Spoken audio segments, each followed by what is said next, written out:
এই জাদুবিদ্যা সত্য। এবং এখনকার অনেক ভণ্ড যে কবিরাজগুলো বের হয়েছে, এরা জিনকে তাবে করে নিয়ে এই জিনদের মধ্য দিয়ে মানুষের মধ্যে জাদু ছড়িয়ে দিয়েছে, এবং এর ফলশ্রুতিতে বহু পরিবার ধ্বংস হয়ে যাচ্ছে। এই জাদুবিদ্যা সত্য। আরও একটা জিনিস সত্য, নবী সাল্লাল্লাহু আলাইহি ওয়াসাল্লাম বলেছেন ইন্না আইনাল হক, চোখের নজর সত্য। নবী করিম সাল্লাল্লাহু আলাইহি ওয়াসাল্লাম বলেছেন চোখের বদনজর সত্য। এই যে আমরা বলি ফেসবুকে এত বেশি ছবি দিয়েন না ভাই, ছবি তুলেন না, ছবি তুলেন না, বারবার যে বলি নিষেধ করি, কারণ কি জানেন? একটাই কারণ, বিকজ চোখ লাগাটা সত্য। মানুষের চোখ লাগে, এই কথা শুনলে অনেক মজুমদাররা হাসবে না? কথা বুঝতে পারেন নাই? কিন্তু এটা সত্য, কারণ নবী করিম সাল্লাল্লাহু আলাইহি ওয়াসাল্লাম যা বলেছেন সাদাকাল্লাহু ওয়া সাদাকা রাসূলুহুল কারীম, নবী যা বলেছেন, আল্লাহ যা বলেছেন চিরায়ত সত্য, এর বাইরে কোনো সত্য আছে? আচ্ছা দেখেন, আমি বললাম যে জাদুবিদ্যা সত্য। এই জাদুবিদ্যার চর্চা মানুষ করে, এখনও করে, এবং এই জাদু দিয়ে মানুষের ক্ষতি করার জন্যে জিনের প্রয়োজন হয়, দুষ্ট জিন। এই জিনগুলোকে মানুষ তাবে করে মানুষের ক্ষতি করার চেষ্টা করে। দেখবেন এখন গ্রামে গঞ্জে শহরে সব জায়গায় ছড়িয়ে পড়েছে না? দেখবেন, খুব সতর্ক থাকবেন। আমি পরে সলিউশন বলছি আপনাদেরকে। আরেকটা বলেছি, নবী সাল্লাল্লাহু আলাইহি ওয়াসাল্লাম বলেছেন চোখের বদনজর এমন সত্য যে একটা উটকে এই রান্নার ডেকচির মধ্যে ঢুকাই ফেলতে পারে। মানে একটা উট খুব সুন্দর ভালো, আপনি দেখছেন মাশাআল্লাহ বলেন নাই, নজর লেগেছে, উটটা মারা গেছে, দেন তারপর তাকে জবাই করে খেয়ে ফেলতে হয়েছে। একজন সাহাবী গোসল করছিলেন, গোসল, এটা হাদিস সহিহ, এই যে আলেম ওলামা যারা আছেন তারা জানেন যে এই হাদিস সহিহ। একজন সাহাবী গোসল করছেন, তার গায়ের চামড়াটা খুব সুন্দর ছিল, একদম স্কিনটা অনেক সুন্দর থাকে না এমন কিছু মানুষ? আচ্ছা, এখন আরেকজন সাহাবী এই গোসল দেখছেন দূর থেকে, দেখে বলছেন যে কি চমৎকার তার শরীরের রংটা, যেন কুমারী নারীর মতো, অনেকটা এমন একটা কথা তিনি বলেছিলেন। সাথে সাথে এই সাহাবী অজ্ঞান হয়ে পড়ে গেছে। কোন সাহাবী? যিনি গোসল করছিলেন। এখন এটার আপনি কোনো ব্যাখ্যা দিতে পারবেন না তো, এখানে কোনো সায়েন্স দিয়ে বা মেডিকেল সায়েন্স দিয়ে আপনি কোনো ব্যাখ্যা করতে পারবেন না। একটা ব্যাখ্যা দিতে পারেন, কিন্তু কেন সেটা হলো সেটা আপনি অ্যান্সার খুঁজে পাবেন না। তো নবী সাল্লাল্লাহু আলাইহি ওয়াসাল্লামের কাছে নিয়ে যাওয়া হলো তাকে। তিনি বললেন যে এই ব্যক্তির ব্যাপারে কি কেউ ভালো মন্দ কিছু বলেছিল? তখন একজন সাহাবী বলেন হ্যাঁ, অমুকে বলেছে এর স্কিনটা অনেক সুন্দর, তো ওকে ডেকে নিয়ে আসুন। ওকে ডেকে আনা হলো। ডেকে আনার পর নবীজি তাকে অনেক শাসালেন, তোমরা তোমাদের ভাইদেরকে কি মেরে ফেলতে চাও? তখন এই সাহাবী তো অবাক, আমি আবার কখন মারতে চাইলাম ইয়া রাসূলুল্লাহ? আমি তো মারতে চাই নাই, আমি তো খালি বলেছি যে তার গায়ের রংটা অনেক সুন্দর। তখন তিনি বললেন কেন তুমি সুবহানাল্লাহ বললে না, কেন তুমি মাশাআল্লাহ বললে না? যখন মাশাআল্লাহ বলবেন, সুবহানাল্লাহ বলবেন, নজরটা লাগবে না। আর যখন আপনি মাশাআল্লাহ বলবেন না, সুবহানাল্লাহ বলবেন না, দেখবেন নজর লেগে গেছে। আপনি বিশ্বাস করেন ব্যবসা খুব ভালো চলছে, মানুষ বলল যে বাহ তোর তো ব্যবসা হেভি, লালে লাল শাহজালাল, ঠিক আছে, দেখবেন আপনার কেনা বেচা বন্ধ হয়ে গেছে। এরকম হবে, আমার কথাটা বিশ্বাস করেন। এটা কিন্তু সায়েন্স প্রমাণ করতে পারবেন না, আল্লাহ এবং তার রাসূল বলেছেন, তার উপরে কোনো সত্য নেই। আছে সূরা কাহফ 29 নম্বর আয়াত পড়ে দেখেন, আল্লাহ পাক বলছেন ওয়াকুলিল হাক্কু মির রাব্বিকুম, সত্য সেটাই যা তোমার রবের পক্ষ থেকে আসে। ফামান শাআ ফালইউমিন, যার ইচ্ছা হয় বিশ্বাস করুক, ওয়ামান শাআ ফালইয়াকফুর, যার ইচ্ছা হয় সে অস্বীকার করুক। এই কারণে আমরা বলি ফেসবুকে এত বেশি ছবি দেওয়া, এই আই ওয়াশ করা, এই যে শোডাউন করা, হ্যাঁ ইসলামের কিছু কাজ করলেন একদম মানুষকে না দেখাইতে পারলে ঘুম হচ্ছে না, এগুলো বন্ধ করেন, এগুলো বন্ধ করে দেন আল্লাহর ওয়াস্তে। অফলাইনে কাজ করেন, নিজেকে গোপন করার চেষ্টা করেন। যত বেশি মানুষের কাছে নিজেকে এক্সপোজ করবেন, কাজের বরকত কমে যাবে, কাজের বরকত কমে যাবে, চোখ লাগবে, নজর লাগবে। এবং চোখ লাগা বদ নজরে বহু আলেম আস্তে আস্তে মাঠ থেকে মাইনাস হয়ে গেছে না? যায় নাই? এখন কি আলেমদের সংখ্যা বেশি না কম? যত দিন যাবে আলেমের সংখ্যা আরও কমে যাবে।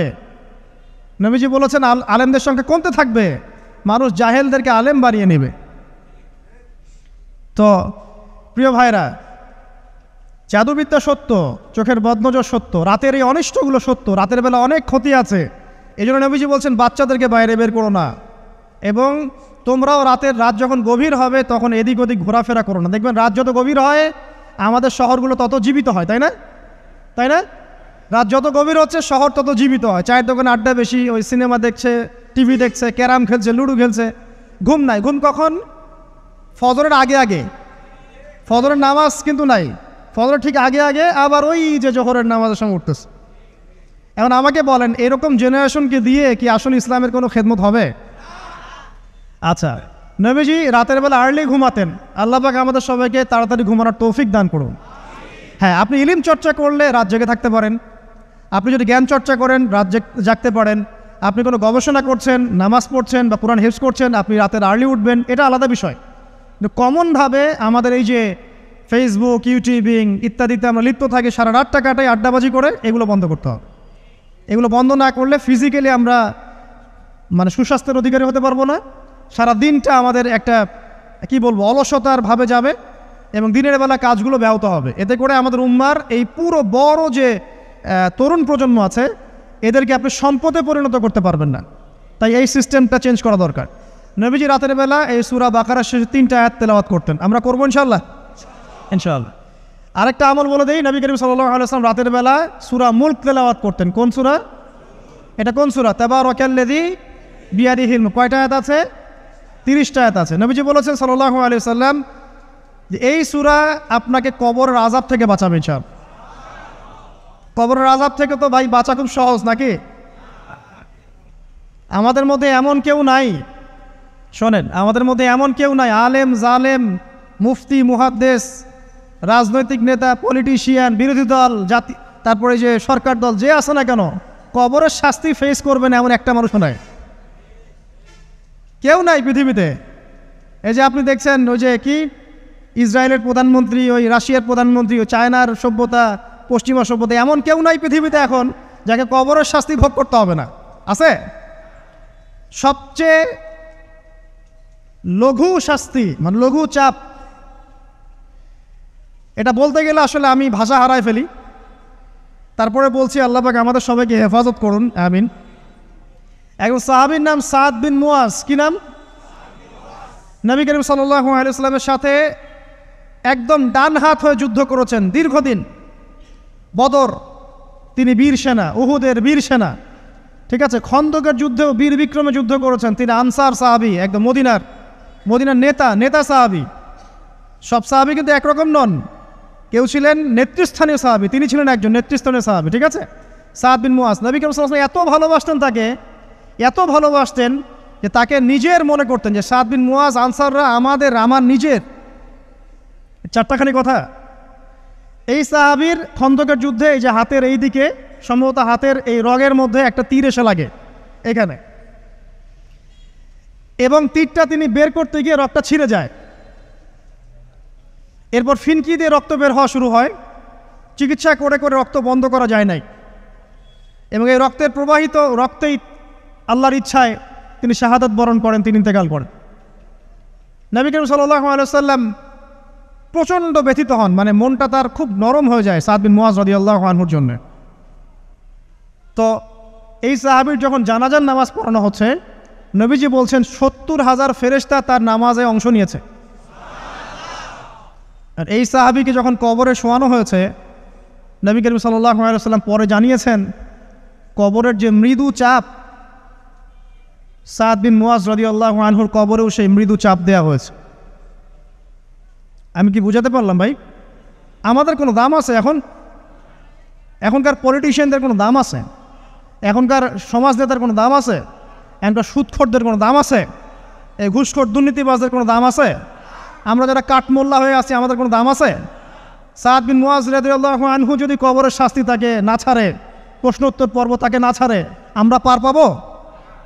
নবী করিম সাল্লাল্লাহু আলাইহি ওয়াসাল্লাম বলছেন সূরা মুলক তেলাওয়াত করো রাতের বেলা, ইনশাআল্লাহ সূরা মুলকের তেলাওয়াত কবরের আযাব থেকে তোমাকে বাঁচান।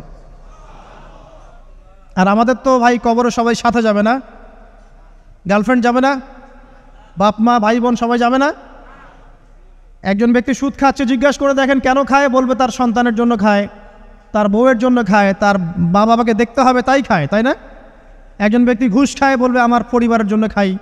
একজন দুর্নীতি করছে, পুকুর চুরি করছে, বলবে দুর্নীতি করছে আমার পরিবারের জন্য খাই, পরিবার ভালো থাকবে। সবার একই এক্সকিউজ যে পরিবার যেন ভালো থাকে, আমার সন্তানরা যেন ভালো থাকে, আগামী প্রজন্মের জন্য কিছু রেখে যেতে পারি, তাই না? এরকম একটা মানুষও কি আপনার সাথে কবরে যাবে? আরে এই বোকা মানুষ কেন বোঝে না যে আপনার কবরে আপনাকেই যেতে হবে? তাহলে আপনি কি কারণে অন্যের কারণে নিজের পরকাল নষ্ট করছেন? অন্যের সুখের জন্য আপনি আপনার পরকাল নষ্ট করছেন। সুদ খাচ্ছেন, দিব্যি মায়ের সাথে জেনা করছেন। আপনাদের এলাকায় নাকি সুদের সমস্যা অনেক বেশি। কয়েকটা হাদিস বলে দেই, আমি ওদেরকে আক্রমণ করতে আসি নাই, আমি শুধু তাদেরকে 3টে হাদিস শোনাতে এসেছি। 1 নম্বর হাদিস শোনেন।